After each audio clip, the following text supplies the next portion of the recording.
talk to my students and friends in Taiwan about the importance of learning a second language, the importance of being bilingual.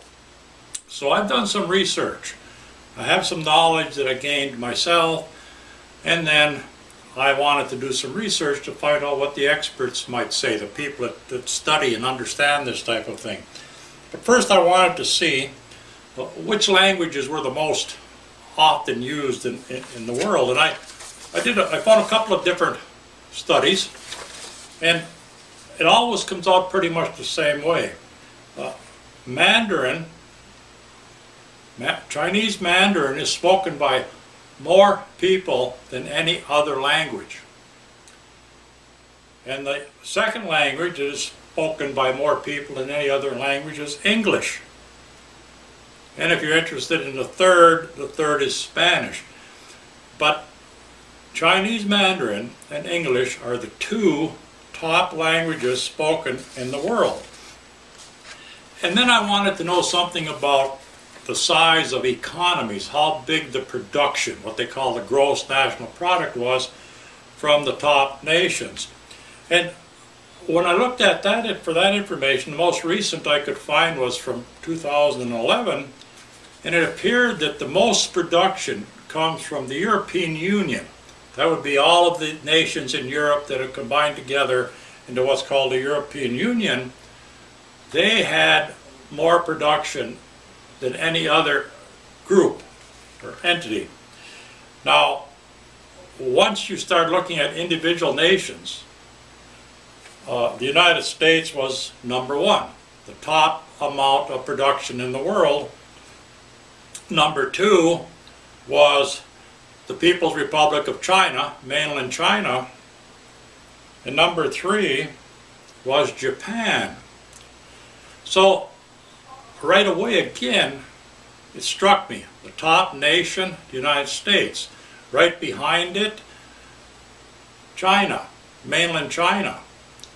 So I thought, not only do most people in the world speak the languages that are spoken in these countries, but also these two countries produce the larger amount of the world's goods. I want to talk about that a little bit more later, because it gives one real good reason why it's important to learn English and why it's important to learn Mandarin. But I went looking for some articles, and I found two that really interest me. One of which was an article in the New York Times, and it says, why bilinguals are smarter. So that really caught my eye. It was suggesting that people who are bilingual, that can speak two languages, are actually smarter than people who only speak one. And they start by saying speaking two languages rather than just one has obvious practical benefits in our increasingly globalized world. Well, you know, we're in this world together, and communication is almost instantaneous. And so we can work together so easily in various areas. So they are talking about, just from a practical standpoint, for business and for education and for trade and so on. But it also says some other things that I found most interesting. It says being bilingual, being able to speak two languages, makes you smarter. It can have a profound effect on your brain, improving your cognitive skills that are not related to language, and even shielding against dementia and old age. So they're saying that older people who speak two languages rather than just one have less problem with becoming forgetful, less problem with developing problems with their thinking when they get older. It also said that it improves your other skills as being able to think and to solve problems. And they say that if you have two languages, that they both remain active in your brain. And they say what that does, it strengthens your cognitive abilities. It strengthens your brain. It becomes stronger because you have two languages functioning. And then I looked through and I looked for some other things, and it said things like the key difference between a bilingual, 2, and a monolingual, 1, is that they have a heightened, a better ability to notice what is taking place around them, that their awareness is increased. And again, they mention then that the bilingual experience appears to influence the brain from the time you're very young until you're very old.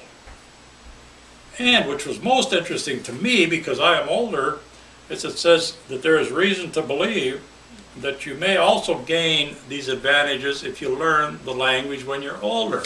Now, I am 68 years old, and I have just started at this point in my life to learn Mandarin.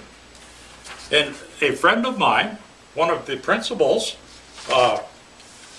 Yun Chong Hong, who is in at Zhonghe Village, Pitu Township, at the school there, Principal Hong, he had sent me some gifts that I was very happy to receive.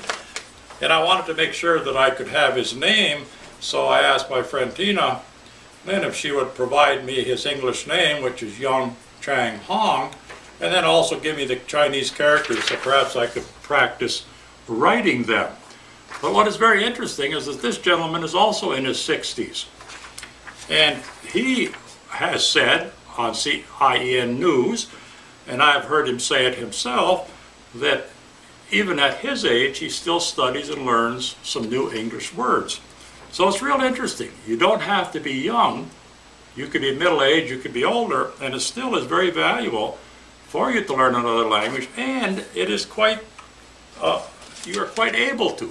I know I learned quite a bit of Chinese, and I'm even learning now how to do some of the strokes and how to write some of the characters. I can write Grandpa Mike in Chinese. I can do ni hao. I can do hello. I can do shi shi, thank you, in Chinese characters. I can count in Chinese characters. I can do those things. And I've also discovered that there's 6 basic strokes: the horizontal stroke, the vertical stroke, the up and away, the opposite of that, this one, and this one. So I find that even with that, which seems so puzzling to me, that I could begin to learn it. But let me look at the second. I found an article, it's on a website called Buzzle, B-U-Z-Z-L-E, Benefits of Being Bilingual. And it starts out simply saying bilingual means having the knowledge of 2 languages.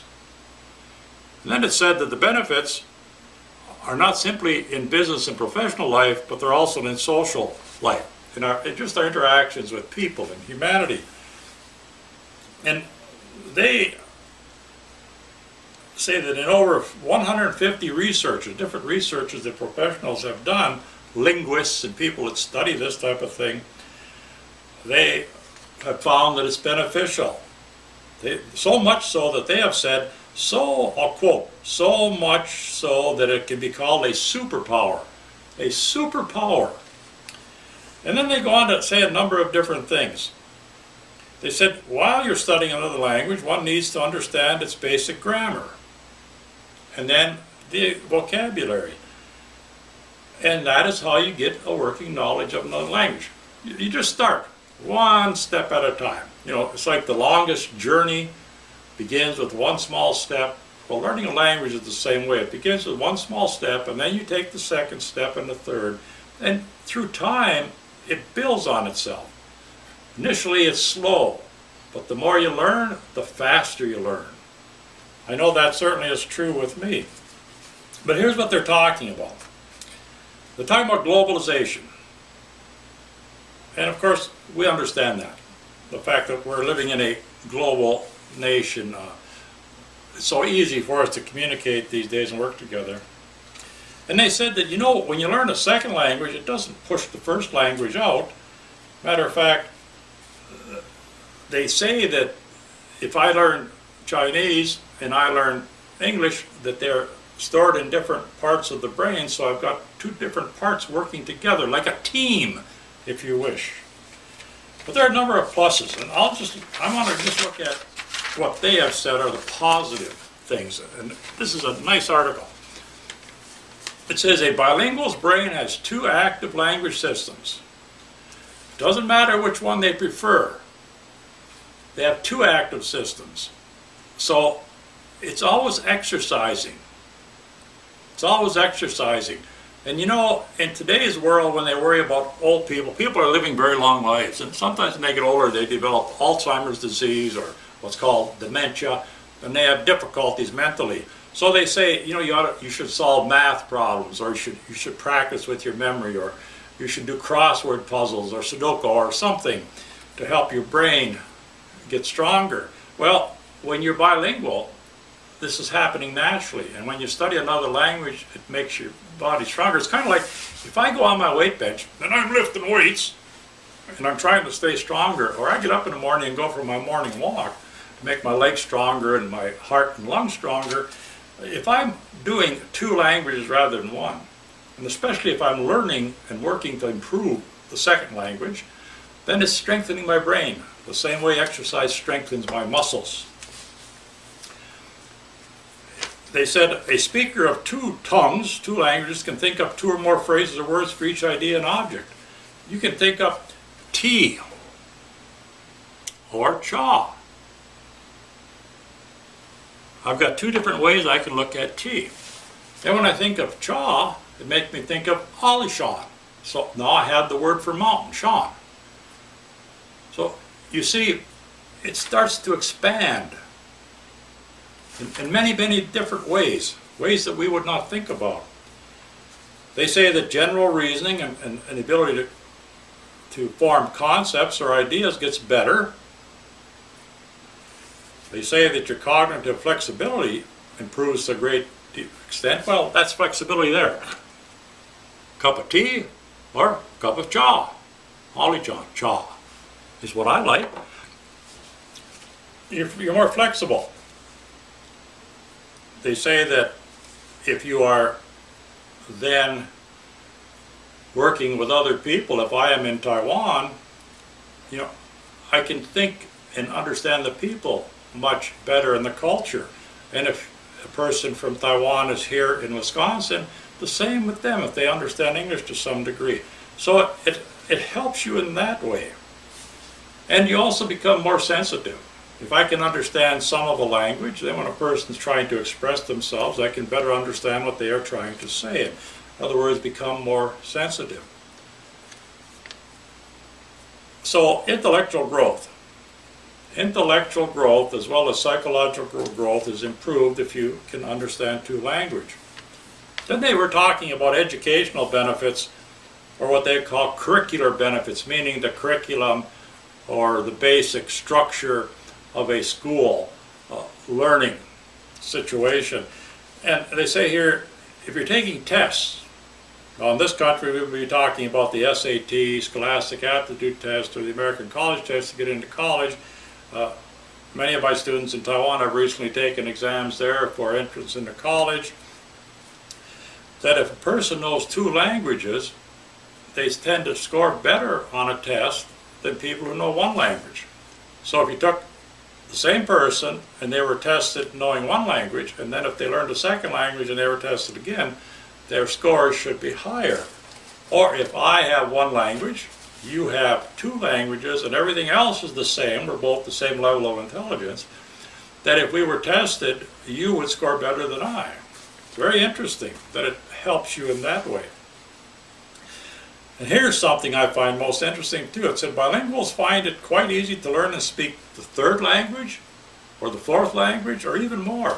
So once you have learned the 2nd language and your brain is able to function like that, then it becomes easier to learn a 3rd language. So it gets easier through time. The progression becomes what I call a geometric progression. In other words, first it's small steps, and then all of a sudden the steps start getting bigger. They talk about communication benefits and just how joyful it is to be able to pick up a book that's written in Chinese, in traditional Chinese, and to be able to understand some of it. Or to pick up a book written in French. I can read a little bit of French. French is a lot like English. And when I pick up and look through a paragraph in French and I say, whoa, boy, Mike, I think you kind of understand that. It just gives you a good feeling. And if you understand a language enough to read it well, it opens all kinds of doors to literature. If I wanted to read traditional Chinese literature, I would have to understand traditional Chinese writing or script. Otherwise, I have to read an English interpretation, and that is not always real accurate.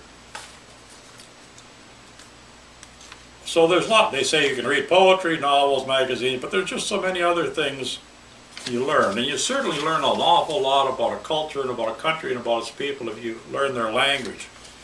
But here's a big one in today's world, and I worked as a guidance counselor for so many years helping students pick and choose their classes and study correctly and get prepared for college and then get prepared for jobs and careers.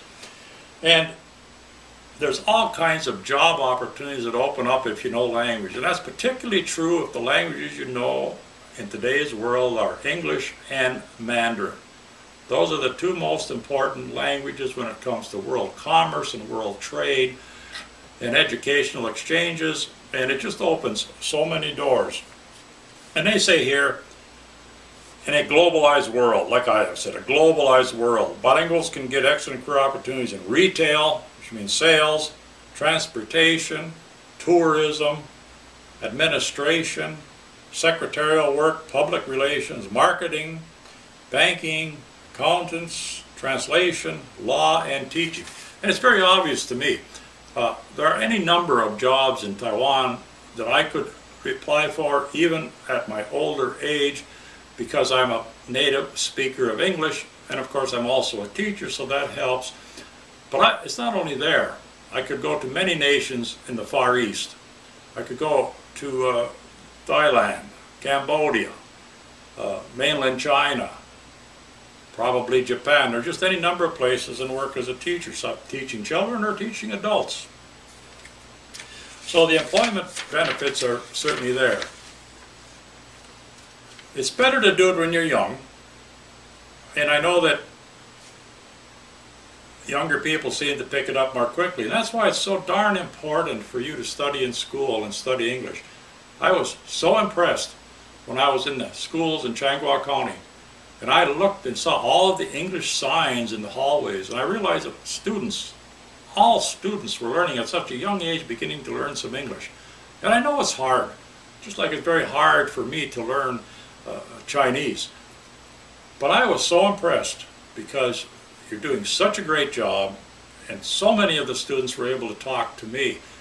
If they had not been able to talk to me in English, we would have had a very hard time because I was just beginning to pick up a little bit of Chinese, not too much. And in this article here, the last two things they talk about, they say there's lots of benefits for mental health. Well, I think they're talking about the fact that it helps when you get older, that your brain stays stronger longer if you're bilingual.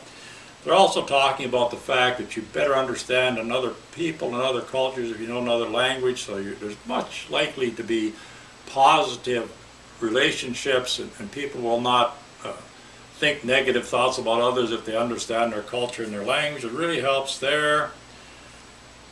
There's so many ways. They said here, speaking two languages is kind of like rehearsing for a musical or practicing for an athletic event.